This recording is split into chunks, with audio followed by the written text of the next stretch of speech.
It's no secret that the world is getting smaller with our 21st century ways of crossing into other countries and reaching individuals on an international scale via technology. And because of this, many issues have sprung up over the years between countries over the reporting styles of foreign journalists. Stephen J. A. Ward's solution to this problem is to come up with a set of global media ethics.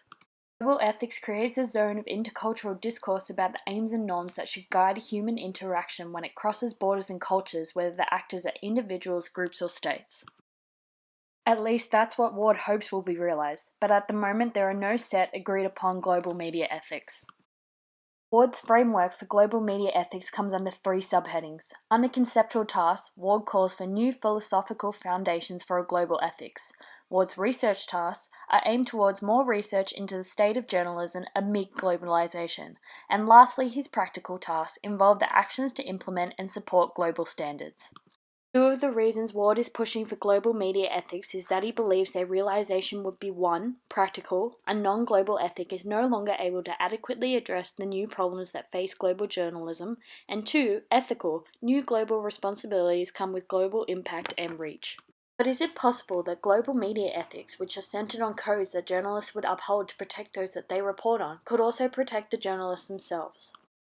The Committee to Protect Journalists released a report that states that internationally 1,324 journalists have been killed since 1992. In this report, the causes of death are listed as either murder, crossfire, or dangerous assignment. There are various organisations such as the CPG, as well as the International Press Institute, that are dedicated to fighting for the safety of journalists when they report overseas. But the recent death of journalist Jamal Khashoggi in Turkey, killed in his country's consulate, shows that the danger journalists face overseas is still very real. So is it possible that uniting under a code of global media ethics could help journalists stay safe overseas? I believe global media ethics could also benefit journalists by helping them understand and respect cultural differences. There have been several times that a journalist covering an international story disrespects the foreign country they're in, most of the time without meaning to. A recent example of this was the 60 Minutes child abduction case.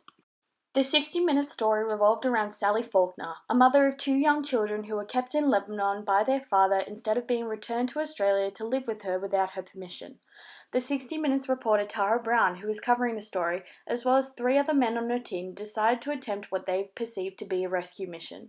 Tara Brown, her crew, and Sally Faulkner travelled to Beirut, Lebanon, where they hired masked men to take the 2 children from their grandmother's house. During this time, the grandmother claims that she was hit on the head by a gun by the men.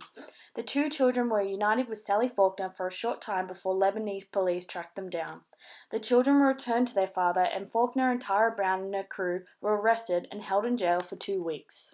In a piece that Professor of Journalism Peter Manning wrote in The Conversation about the events, he wrote the Australian media team knew it would be involved in what it will refer to as a rescue, but which the laws of Lebanon refer to as an abduction.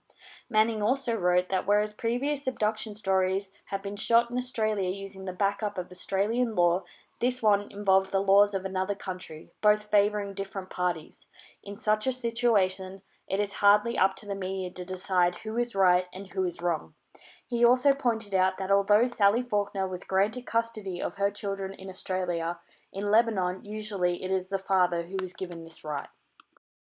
Tara Brown and her team faced up to 30 years of prison and were lucky to get out of it after just 2 weeks in this case.